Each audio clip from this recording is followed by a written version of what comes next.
तो अब बात करते हैं कुछ बिजनेस की। कल मैंने आपको अपना एक बिजनेस शेयर किया था। अच्छा, मैं एक बात बता दूं आपको, जो काम मैं खुद करता हूं ना, वही मैं आपको गाइड करता हूं। मैं मतलब दूसरे इन्फ्लुएंसर्स की तरह नहीं हूं कि कभी 1 रुपए का कारोबार नहीं किया, कुछ नहीं पता बिजनेस का, लेकिन बिजनेस बेचते हैं। किसी के पास चले गए, पूछ लिया, उसने झूठ सा जो बता दिया नहीं। जो मैं खुद करता हूं वही चीज मैं आपसे शेयर करूंगा, क्योंकि वो सारी चीजें मेरे फिंगर टिप्स पे हैं। उसके अंदर कोई मुझे डिच नहीं कर सकता, उसके अंदर कोई मुझे धोखा नहीं दे सकता। जो बात भी मैं आपसे करूंगा वो मेरे खुद के पर्सनल एक्सपीरियंसेस होते हैं और मेरी फिंगर टिप्स पे वो सारी चीजें होती हैं और मुझे हिफ्ज होती हैं वो सारी की सारी चीजें। तो कल मैंने रेंट ए कार के बिजनेस के बारे में एक वीडियो डाली थी। उसके बाद मुझे बहुत सारे लोगों ने अप्रोच किया जो पाकिस्तान में और जो दूसरे ममालिक में रेंट ए कार का काम करते हैं। तो उन्होंने कहा ये तो बहुत ज्यादा प्रॉफिट आपको मिल जाएगा वहां पर। हाँ, ऑफ कोर्स यहाँ पर प्रॉफिट ज्यादा है भाई। अगर 10 रियाल पर डे के हिसाब से 20 दिन भी मेरी गाड़ी, एक मिसाल है, जा रही है रेंट पे, छोड़ दो 30 दिन, तो भाईजान सीधे सीधे कितने हमें मिल रहे हैं? 200 रियाल। 200 रियाल किया रियो टोयोटा का आप 1,40,000 रुपए रेंट सोच सकते हो। समझ में आने वाली बात है कि आपको पाकिस्तान के अंदर 30-35 लाख रुपए की जो आपकी गाड़ी हो, 30 लाख रुपए की, 35 भी नहीं बनता, 30 लाख, चलो वहां पे गाड़ियां महंगी है। मैंने तो 3,000 रियाल बताया था, 3,000 रियाल का तो टोटल बनता है भाईजान 21 लाख रुपए। 21 लाख रुपए की गाड़ी आपको 1 लाख तकरीबन 40,000 रुपए, 1,40,000 रुपए प्रॉफिट दे सकती है। माजरत, ये स्क्रीन हिल रही है थोड़ा, मैंने शीशे के साथ उसको फिट किया हुआ है। 1,40,000 रुपए, 21 लाख रुपए की गाड़ी नहीं देगी। उल्टे भी लटक जाएंगे, पाकिस्तान में नहीं मिलेगा, लेकिन यहाँ आपको वो रिटर्न मिलेगा। इसीलिए मैं कहता हूँ कि ओमान इज बेस्ट। अब बहुत सारे लोगों ने ये पूछा, भाई कितना पैसा हाथ में होना चाहिए कि हम ये कारोबार कर लें? कितना पैसा हो? देखो भाई, डिपेंड करता है। रेंट ए कार का जो बिजनेस है ना, उसमें कंपनी फॉर्मेशन जो आपकी करवानी है वो मैंने बताया 1250 में मैं आपको करवा के दूंगा। आपकी निशात वगैरह, आपका लाइसेंस वाइसेंस एक्टिव करवा के मैं आपको दे दूंगा। उसके बाद आपने यहाँ पर आना है, अपने वीजा की फीस पे करनी है। 316 रियाल आपकी वीजा की फीस होगी। 1250 प्लस 316 आप लिखते जाओ, कैलकुलेट करते जाओ, क्योंकि बहुत सारे लोग वीडियो नहीं देखते, फोन उठाया। इसीलिए मैंने बोला व्हाट्सएप कॉल नहीं चाहिए भाई, फजूल लोग नहीं चाहिए, सिर्फ कारोबारी लोग चाहिए जिनको वाकई कारोबार करना है, जिन्होंने चस्का लेना है, जिनको कुछ नहीं पता, जिनके पास कुछ नहीं है, उनको नहीं चाहिए, वो छोड़ दो। जो मेन कारोबार करना चाहते हैं उनके लिए ही है ये। और जीएसएम कॉल करें आप व्हाट्सएप कॉल मत करें, जीएसएम कॉल करें।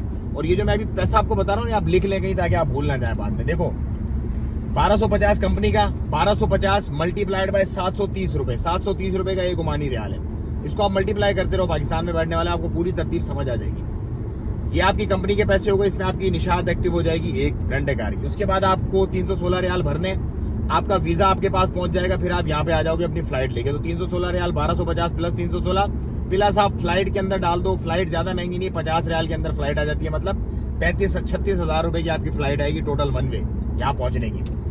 अच्छा, ये आप यहाँ पहुंच गए। अब यहाँ पे आने के बाद आपने क्या करना, आपने दुकान देखनी है। दुकान देखो, यहाँ पर आपको 100 से 150 रियाल के अंदर नॉर्मल एरिया में मिल जाएगी, 100 से 150 रियाल पर मंथ। तो आपने 1 मंथ एडवांस देना है, 1 मंथ आपने उसका जो है वो सिक्योरिटी देना है, दुकान आपको मिल गई। उसके बाद आपने बोर्ड लगवाना है, 60-70 रियाल का बोर्ड लग जाता है रेंट ए कार का। बोर्ड यहाँ पे जरूरी होता है तफ्तीश वगैरह करवाने के लिए। उसके बाद फिर आपकी तफ्तीश होगी, टेबल कुर्सी लगा लो, 100 रियाल के अंदर अंदर वो आ जाएगा। उसके बाद आपकी तफ्तीश होगी। तफ्तीश यहाँ पे बल्दी आके करती है, भाई जो दुकान ली है वो सही है नहीं है, एग्जॉस्ट वगैरह का मसला तो नहीं है, ये वो इस तरह के मसले वो चेक करती है। उसके बाद फिर आप वीजा के लिए अप्लाई करते हो, फिर वीजा आपका जो है मेन पावर आके तफ्तीश करती है। अच्छा, मेन पावर आके तफ्तीश करेगी। अगर आप खुद से बैठना चाहते हो फिर तो टेंशन ही कोई नहीं है, फिर तो मुक गया ना स्यापा, आप खुद बैठे हो, खुद अपना कारोबार चला रहे हो। लेकिन अगर आपको बंदा चाहिए, नॉर्मली यहाँ पे बोलते हैं ठीक है, अगर आपने ज्यादा बंदे डिमांड किए तो बोलते हैं भाई ठीक है ओमानी रखो, प्लस आपको वीजा देंगे।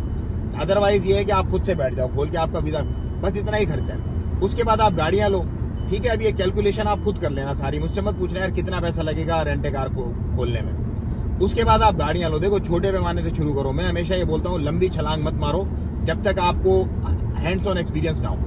अब हमें ना अल्हम्दुलिल्लाह, अल्लाह का शुक्र है, हमें गाड़ियों का एक्सपीरियंस है। गाड़ी वो दूर चल रही है ना, 3 किलोमीटर 2 किलोमीटर, जहां तक मेरी नजर जा रही है, मुझे अगर नजर आ रही है ना गाड़ी, तो मैं यहीं से आपको बता दूंगा कि भाई ये गाड़ी में एक्सीलेटर, पीछे से गाड़ी जो एक्सीडेंट है या नहीं है, इसके अंदर वाइब्रेशन है या नहीं है, इसके अलाइनमेंट सही है या नहीं है, क्योंकि एक्सपीरियंस होता है और ये टाइम के साथ होता है। ये कोई रॉकेट साइंस नहीं है। जो बंदा जिस काम में भी माहिर होता है उसको इस चीज का एक्सपीरियंस हो जाता है। तो मुझे इस चीज का एक्सपीरियंस है।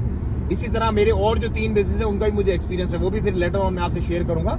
लेकिन फिलहाल ये गाड़ियों का बिजनेस मैं आपको बता दूं। तो भाई आपकी दुकान खुल गई, उसके बाद आपने लेनी है गाड़ियां। देखो मैंने आपको बताया था कि 2000 आप छोटी गाड़ियों से शुरू करो। आप ज्यादातर यहाँ पर जो चलती हैं निसान की चलती हैं, सनी, छोटे रेंज के अंदर निसान सनी यहाँ पे चलती है, निसान टीडा यहाँ पे चलती है।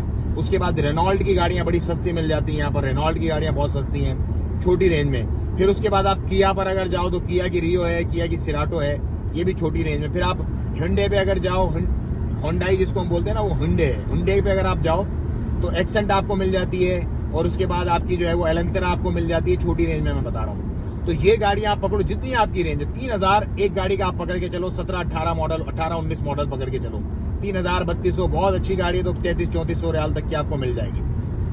अब इससे जितनी भी गाड़ियाँ आपने लेनी है आप कैलकुलेशन कर लो, 3300 आप पर हेड पकड़ के चलो, इनटू अगर आपने 5 गाड़ियाँ लेनी है तो 3 पंजे 15 और 3 पंजे 15, समझ लो आपके कितने बन गए टोटल, 15,000 कुछ रियाल आपके बन गए। अगर आपने 5 गाड़ियाँ लेनी है तो 15,000 कुछ रियाल पे आपकी 5 गाड़ियाँ आ गई। तो पिछला सारा खर्चा प्लस आपका ये खर्चा, तो मेरा ये ख्याल है कि 20,000 के अंदर 20,000 रियाल उमानी का मतलब है मेरे भाइयों 1,40,00,000 रुपए। 1,40,00,000 रुपए में 5 गाड़ियाँ आपकी मिल्कियत होंगी, आपका रेंट कार का शोरूम भी खुल जाएगा, दुकान जो होती है वो भी खुल जाएगी, आपका वीजा भी लग जाएगा, आपकी कंपनी, आपका सब कुछ हो जाएगा। आप इसको कम करना चाहते हो कम कर लो, 3 गाड़ियाँ कर लो भाई, 2 गाड़ियाँ कर लो शुरू में, नहीं अफोर्ड कर सकते 1 गाड़ी कर लो, कोई टेंशन नहीं है। यहाँ पे कोई ये नहीं है कि इतनी गाड़ी लाजमी होनी चाहिए, नहीं, अगर आपकी एक अफोर्डेबिलिटी है कर लो, लेकिन सूद के चक्रों में मत पड़ना, ये थोड़ा सा जो है ना वो मामला खराब होता है। जितनी आपकी रेंज हो, जितनी आपकी गुंजाइश हो, उतना ही काम करना, उससे जब अल्लाह ताला आपके रिस्क में बरकत देते रहे, आप बढ़ते रहो, तो फिर गाड़ियों को बढ़ाते रहना। क्योंकि यहाँ पर जो है मेजोरिटी जो है वो ये पेमेंट का ही चक्कर होता है, मेजोरिटी यहाँ पर ऐसे ही है कि पेमेंट पे गाड़ी ली, पेमेंट गाड़ी की कमा के गाड़ी की बैंक ने भरी, उसके बाद जो आखिर में बच गया वो आपकी कमाई है। नहीं, ठीक है लोग कर रहे हैं, दुनियादारी है, सारे मामला कर रहे हैं, लेकिन मैं आपको ऐसा गाइड करूंगा जो कि सही तरीका है। तो आपने गाड़ी जो है वो अपनी हार्ड कोर कैश पे लेनी है, और कैश में जो आप बरकत देखोगे ना वो फिर आपको चस आ जाएगी उस बरकत की। तो भाइयों ये रेंटा कार की फिजिबिलिटी मैंने आप लोगों के साथ शेयर कर दी है। अगर फिर भी कुछ रह गया हो मुझसे मामला तो मुझे आप कमेंट में बता देना, और वीडियो अच्छी लगे तो शेयर ज़रूर करना, क्योंकि मैं ये बोलता हूँ वीडियो को शेयर लाजमी करना है, क्योंकि ये जो इन्फॉर्मेशन है ना ये बहुत प्रीशियस चीज़ है जो आप लोगों को मिल रही है यहाँ पर। मतलब मैं आपको कभी, अभी तो वीडियो लंबी हो रही है, कभी मैं आपको बताऊंगा कि यार इस इन्फॉर्मेशन की अहमियत कितनी है। ये अगर इन्फॉर्मेशन आपके पास ना हो तो लोग किस तरह लाखों रुपए अपने जाए, मैंने खुद अपने लाखों रुपए भाई इसी चक्कर में, इन्फॉर्मेशन नहीं है। अब अल्हम्दुलिल्लाह सारी इन्फॉर्मेशन हैंड्स ऑन आ गई है, तो अब मैं चाह रहा हूँ लोगों को इससे ज़्यादा शेयर करूँ और लोगों को अवेयर करूँ। तो आपने मेरी वीडियोस को शेयर करना है, चैनल को सब्सक्राइब भी करें प्लीज़, और मुझे अपनी दुआओं में याद रखें। कल यहाँ पर ईद है, तो आप मेरे तमाम देखने वालों को एडवांस में ईद मुबारक हो, और अल्लाह ताला का लाख लाख शुक्र, अल्लाह ताला ने हमें रमज़ान अता किया, इससे जो हमारी कमी कोताही अल्लाह ताला हमसे दरगुजर फरमाए, और जो लोग इस दुनिया से पर्दा फरमा गए इसके अंदर उसकी बख्शिश व मगफरत फरमाए, और हमारे भी मामलात आसान फरमाए, दुनिया के भी और इस दुनिया के बाद के भी। तो भाइयों ये रेंटा कार की फिजिबिलिटी आपको मिल गई। ओमान बहुत अच्छा मुल्क है अल्हम्दुलिल्लाह, बहुत फंटास्टिक मुल्क है। यहाँ पर बहुत इस वक्त काम बूम पे जा रहा है, रेंटे कार का काम क्यों बूम पे जा रहा है, क्योंकि लोग यहाँ पर आ रहे हैं, बहुत बड़ी तादाद में लोग यहाँ पर आ रहे हैं, पाकिस्तान, हिंदुस्तान, बांग्लादेश, यूके, पूरी दुनिया से लोग, यूरोप से बहुत बड़ी तादाद में लोग आ रहे हैं। तो जब बंदे आते हैं तो उनको गाड़ी चाहिए होती है, उनको घर चाहिए होता है, और उनको जो भी नेसेसरीज होती हैं वो चाहिए होती हैं। तो इसीलिए मैं कह रहा हूँ ये टेक ऑफ का टाइम है सल्तनत ऑफ ओमान के बिजनेस का। बहुत सारे लोग कमेंट कर रहे होते हैं कि काम नहीं है, रूम में बैठे। देखो आज़ाद वीज़ा पे आओगे तो रूम में ही बैठोगे मेरे भाइयों। आप मेरे भाइयों, आप मतलब कोई no hard feeling, no loose talks, लेकिन आज़ाद वीज़ा पर सल्तनत में या किसी भी मुल्क में मत जाओ। आज़ाद वीज़ा एक बहुत बड़ी मुसीबत है, जिसका आप लोगों को यहाँ पे आने के बाद पता चलता है कि हमने क्या कर लिया, पैसे भी दे दिए और हमारा कुछ है भी नहीं। आज़ाद वीज़ा पर कहीं भी मत जाओ, आज़ाद वीज़ा एक मुसीबत है। अपने काम के वीज़ा पर आओ, अपना काम करो और काम करके निकल जाओ बिस्मिल्लाह करके। सो भाइयों मेरा काम है आप लोगों को गाइड करना, मैं गाइड करता रहूँगा। बाकी अगर बात समझ आ रही है तो कर लो, नहीं समझ आ रही तो अल्लाह का लाख लाख शुक्र है भाई, हम तो मस्त है यहाँ पर, चिल है, ज़िंदगी बहुत बेहतरीन है, बहुत अल्लाह का जितना शुक्र अदा किया जाए उतना कम है। मतलब मस्त लाइफ जो बोलती है ना, मोर देन मस्त, वो लाइफ है, अल्लाह का शुक्र है हमारे यहाँ पे, अल्लाह का लाख लाख शुक्र है, लाख लाख करम है, आप लोगों की दुआएं। तो भाई को इजाज़त दो, अस्सलाम वालेकुम व रहमतुल्लाहि व तआला व बरकातुहू।